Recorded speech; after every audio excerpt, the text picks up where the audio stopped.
ang daigdig, mahigit 10,000 na ang namatay sa giyera sa pagitan ng Hamas at Israel.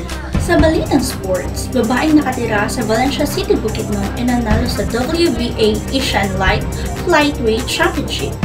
Sa balitang pangkabuhayan, inaasahang bababa ang mga presyo ng mga bilihin sa taong ito. Sa balitang showbiz, Bukidnon nanalo bilang Miss Teen International Philippines 2023 4th runner-up. Sa balitang panlibangan, ilang surfers sinamantala ang matataas na alon sa dagat sa kabila ng pinatupad na no swimming policy sa Dagupan City. Sa balitang pangbansa, Pangulong Duterte, ipinamamadali ang pagbabalik sa normal na mga lugar na matitinding hinagupit ng Super Typhoon Rolly.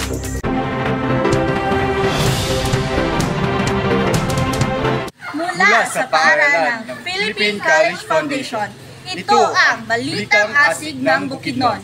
Magandang araw, Luzon, Visayas at Mindanao. Magandang araw, Bukidnon. Ako si Jensenber Hinamon. At ako naman si Jaycelyn Hogg, maghahatid, maglilingkod, at maghahayag ng mga nagbabagang balita sa anumang sulok ng mundo. Ito ang Balitang Asig ng Bukidnon. Mahigit sa 10,000 na ang namatay sa giyera ng Israel at Hamas Group. Amor Gabato, iasig mo! Nilusob ng militanteng grupong Hamas ang southern part ng Israel. Binomba nila ang ilang lugar. Namatay ang libu-libong sibilyan. Daan-daan ding tao ang dinukot at biniha. Dito nagsimula ang ngayon isang buwan na bakbakan sa pagitan ng Israel at grupong Hamas. Gumamit ang Israel ng sunod-sunod na pagbomba sa Gaza Strip na kinokontrol ng Hamas.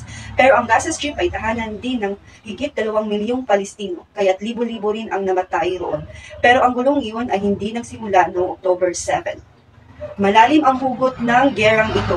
Resulta iyon ng maraming taong agawan ng teritoryo, labanan ng ideolohiya at ang uri ng relihiyon. Ang Hamas ay isang offshoot na tinatawag nating Muslim Brotherhood, isang organisasyon na nabubuhay sa Egypt. Sa isang pahayag na ipinalabas ng Palestinian Ministry of Foreign Affairs and Expatriates, mariing kinondina ng Palestinian government ang animoy crimes of occupation o krimen ng pananakot na ginagawa raw laban sa mga Palestino na nasa Gaza Strip. Naniniwala sila na ang ginagawa ng mga Israeli forces ay genocide laban sa mga Palestinian na nasa Gaza Strip. Ang genocide ay ang pagtatag sa mga taong nabibilang sa isang bansa o ethnic group para wakasin ang isang bansa o grupo. Nagamit daw ng Israeli forces ang dahilan ng self-defense para iwakas ang pinaglalaban ng Palestino at ipinagkait sa kanila ang kanilang karapatan. Sa patuloy na kaguluhan, patayan at bombahan, ang pinaka-apektado ay mas nakaraming inosenteng Israeli at Palestino. Kasama na ang mga dayuhang namumuhay tulad ng mga Pilipino. Ito po si Amor V. Gabato, nagbabalita. Balitang sports, babaeng nakatira sa Valencia City, Bukidnon ay nanalo sa WBA Asian Light Flyweight Championship. Christy Hilya, iasig mo! Pinagmalaki inirepresenta sa media ni WA Asia Light Flyweight Champion Winnie Klein Verano ang kanyang sinturon bilang patunay ng kanyang pagkapanalo at panghawakan sa pagsungkit ng titulo sa boxing. Ayon sa kanyang panayam, 8 taong gulang pa lamang siya nang magsimula siyang matuto sa boxing dahil ilan sa miyembro ng kanilang pamilya ay boksingero. Ipinagmalaki rin siya ng amang si Warleto Verano at sinabi ng huli na sanay na umano ang babaeng champion na umakyat sa ring. Tinalo ni Verano sa huling laban sa ibabaw ng ring ang Thailander na si Kitsara Hatpukdi sa pamamagitan ng knockout sa loob ng 7 rounds at undefeated ito sa kabuuang 11 wins, 0 loss. Si Verano ay taga San Carlos, Valencia City, Bukidnon, dahilan na pinagmalaki siya ng mga Valencianos na kanyang inirepresenta sa ibabaw ng ring. Christy Hilya para sa Balitang Asig. Sa balitang pangkabuhayan, inaasahang bababa ang mga presyo ng mga bilihin sa taong ito. Venus Fernandez, iasig mo! Taas ng presyo ng mga bilihin babagal ngayong taon. Inaasahan ng mga economic manager na kakalma ang presyo ng mga bilihin ngayong taon kumpara noong 2022. Tingin ng NIDA, papalo mula 3.5 hanggang 4% ang inflation rate ngayong taon. Pasok ito sa target ng pamalaan ng 2 hanggang 4%. Ibig sabihin, tataas pa rin ang presyo ng mga bilihin pero hindi ganon kabilis. Sa kabila nito, hindi pa rin daw natatapos ang mga hamon.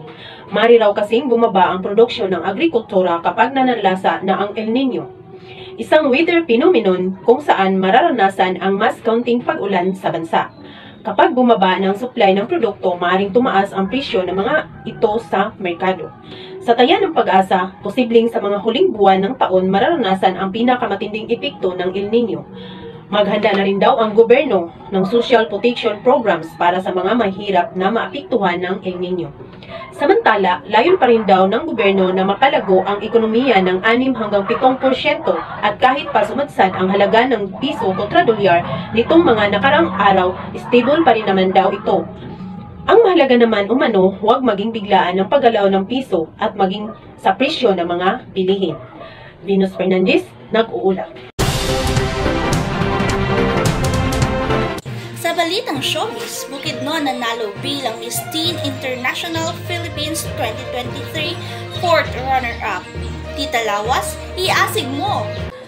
Sa ating showbiz balita ngayon, isang magandang dilag na galing sa Bukidnon at kinoronahan siya na bilang isang 4th runner-up na Miss Teen International Philippines. Siya ay si Isabel May A. Collen. Congratulations Isabel May Agustin Collen bilang nanalo ng Miss Teen International Philippines 2023 4th runner-up. At isa rin siyang badge ng Miss Sun Smart Teen Philippines 2023 at Pageantry Fantastic Queen Award. Maraming salamat sa inyong panonood. Sa balitang panlibangan, ilang surfers sinamantala ang matataas na alon sa dagat sa kabila ng pinatupad na no swimming policy sa Dagupan City. Golden Libre, iasig mo! Sa iba't ibang barangay sa Dagupan City ang mga grupo ng kalalakihan, ito ay bitbit ang kanilang mga surfboard. Swak daw ang mataas na alon sa dagat dulot ng masama ng panahon para mag-surfing. May pagkakataon na bumagsak sa tubig ang mga surfer pero game pa rin sila sa pakiksabayan sa alon. Ito raw ang libangan tuwing masamang panahon at ehersisyo para mapalakas ang katawan. At sa kabilang ito, ipinatupad ang no swimming policy sa otoridad. Sinisita daw ang mga otoridad ang mga beach goer. Aabot hanggang 2.5 hanggang 4.5 meter ang taas ng alon sa dagat kaya ipinagbabawal muna ang pagliligo dito.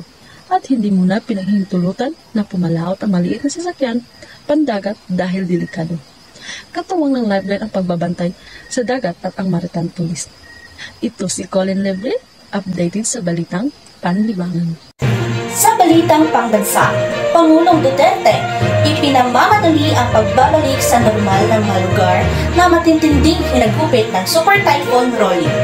Annalyn Leones, iasig mo! Nais ni Pangulong Duterte na agad na maibalik sa normal ang sitwasyon sa mga lugar na nasa lanta ng bagyo. Ito ang sinabi ni Presidential Communications Secretary Martin Andanar sa harap ng ginawang pananalasa ng bagyong Rolly sa kabahayan, infrastruktura at produktong agrikultura. Ayon kay Andanar, natitiyak ng Pangulo handa ang national government na maaasistihan nito ang mga pinakaapektadong lokal na pamahalaan. Pagbibigay diin ng kalihim importante sa Pangulo na agad-agad na maibalik sa dati ang buhay at pamumuhay ng mga naapektuhang pamilya ng Super Typhoon. Nakatutok ani Andanar ang presidente sa sitwasyon ng iba't ibang rehiyon na hinagupit ni Rolly kasama na ang mga key official ng lahat ng kagawaran. Ito si Kaasig Lunes. Inyong narinig at inyong natuklasan ang mga nagbabagang balita sa araw na ito. Hatid sa inyo ng Radyo Asig ng Bukidnon.